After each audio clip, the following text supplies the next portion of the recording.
70살 며느리 90살 시어머니. 창밖에 서리태 밭 위로 새벽 안개가 낮게 깔리는 시간, 90살 노모는 습관처럼 정적을 깨고 몸을 일으킵니다. 굽어버린 허리는 이제 기역자에 가까워졌지만 평생 흙을 일궈온 손마디는 여전히 단단한 뿌리처럼 이부자리를 움켜잡습니다. 방문 너머 70살 며느리는 이미 깨어 물을 끓이고 있습니다. 이제는 며느리라는 호칭보다 늙은 동무라는 말이 더 어울릴 듯한 세월입니다. 70살 며느리는 무릎 보호대를 조이며 생각합니다. 본인의 머리칼도 이미 서리가 내린 지 오래건만 저 방 안의 90살 노모는 여전히 넘어야 할 산 같고 지켜야 할 마지막 보루 같다는 것을요. 쌀 노모에게 인생은 버티는 것이었습니다. 30 남편을 병으로 잃고 남은 것은 젖먹이 아들 하나와 손바닥만한 논밭 뿐이었습니다. 노모는 치마를 질끈 묶고 남편의 목까지 쟁기질을 하며 흙을 파먹고 살았습니다. 어머니, 이제 그만 일어나서 죽 좀 드세요. 70살 며느리가 조심스레 문을 열자 90살 노모는 창밖에서 눈을 떼지 못한 채 대답합니다. 저 밭에 자풀이 일어선다. 비가 오려나 보다. 어머니, 이제 농사일은 다 잊으셨잖아요. 저건 이제 나무 땅이에요. 노모는 대답 대신 마른 입술을 달싹입니다. 60년 전 죽은 남편이 묻힌 산자락을 바라보는 그 눈빛에는 여전히 30살 청상 가부의 지독한 그리움과 고집이 서려 있습니다. 70살 며느리는 시어머니의 거친 손등위에 자신의 손을 포개봅니다. 검버섯이 피어난 두 사람의 손목은 누가 누구의 것인지 분간이 안 갈 정도로 닮아 있습니다. 얘야, 너도 이제 허리가 아프지? 90살 노모가 문득 며느리를 돌아보며 묻습니다. 평소엔 서리빨 같은 명령만 하던 노모의 입에서 나온 뜻밖의 걱정입니다. 70살 며느리는 코끝이 찡해집니다. 본인 역시 칠순을 넘긴 노인이 되어서야 비로소 90살 노모가 홀로 짊어졌던 생의 무게가 얼마나 서러웠을지 짐작이 가기 때문입니다. 해가 뉘엿뉘엿 저무는 저녁, 70살 며느리는 노모의 발을 씻겨줍니다. 쪼글쪼글해진 발가락 사이사이를 닦아내며 그녀는 이 노인의 생애가 곧 자신의 미래임을 직감합니다. 90살 노모는 며느리의 머리를 가만히 쓰다듬습니다. 나 가거든. 저 밭에 콩 심지 마라.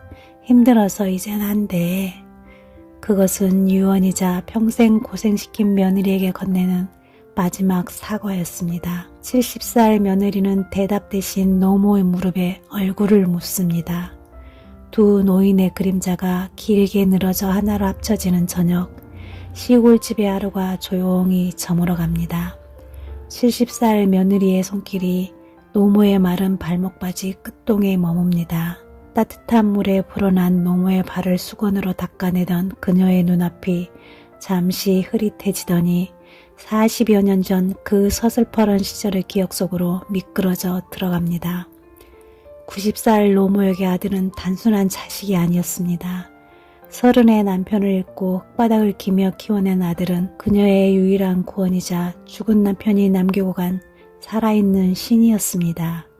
그 하늘 같은 아들이 어느 날 젊은 여자를 데려와 안방을 내달라고 했을 때 노모의 마음에는 대견함보다 서늘한 경계심이 먼저 차올랐습니다.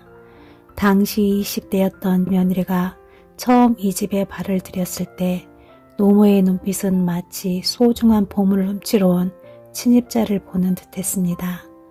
아침상에 국이 식었다. 내 자식 입에 들어갈 건데 네 정성이 그것뿐이냐?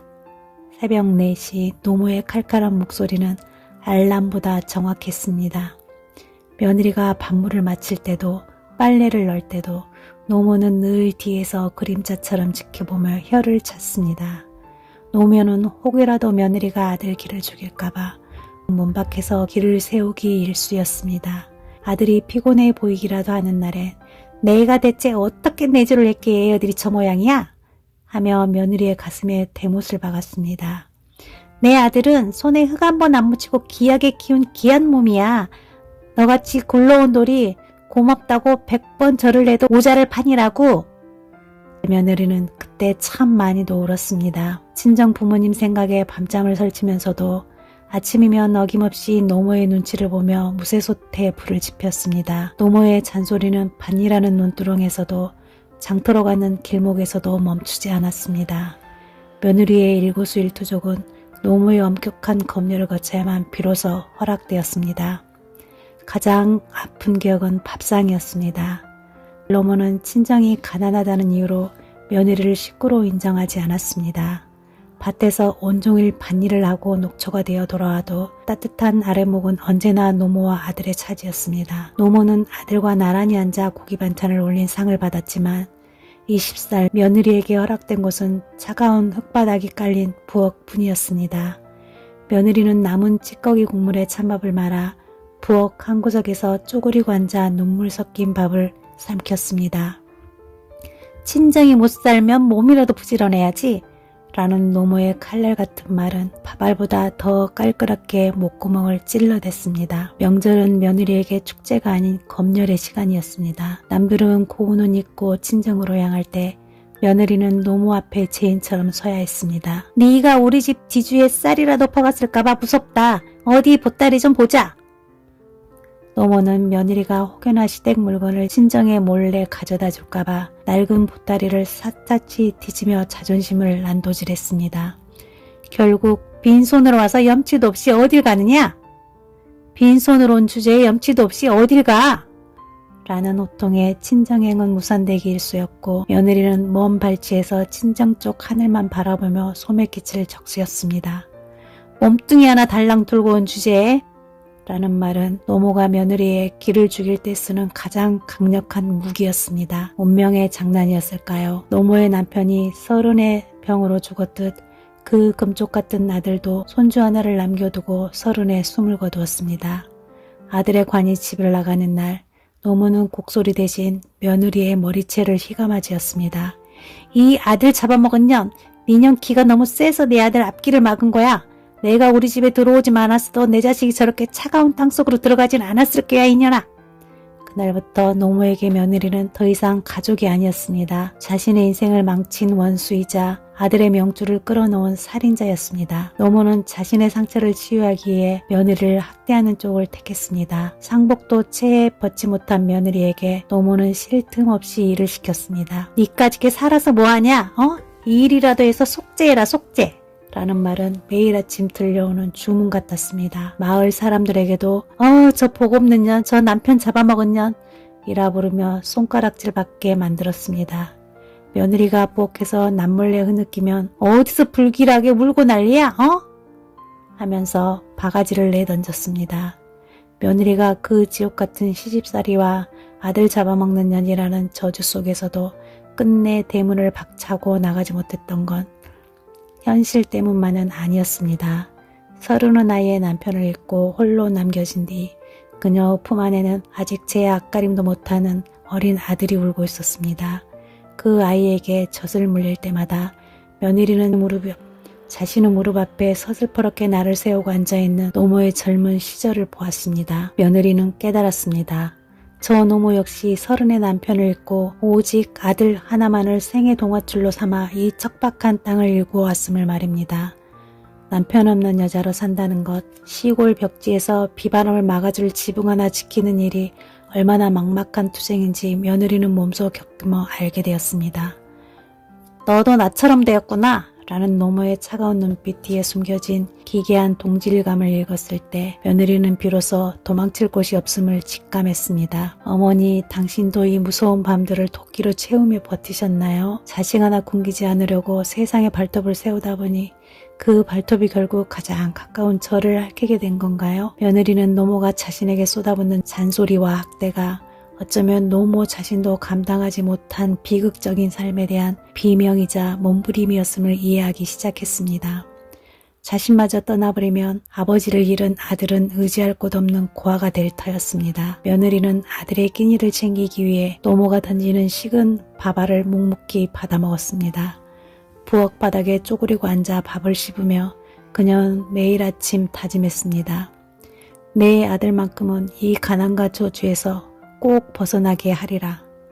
그 지독한 모성애는 아이러니하게도 자신을 괴롭히는 노모와 똑 닮아 있었습니다. 두 여자는 서로를 증오하면서도 아들을 지켜야 한다는 단 하나의 목적 아래 기묘한 공생관계를 이어갔습니다.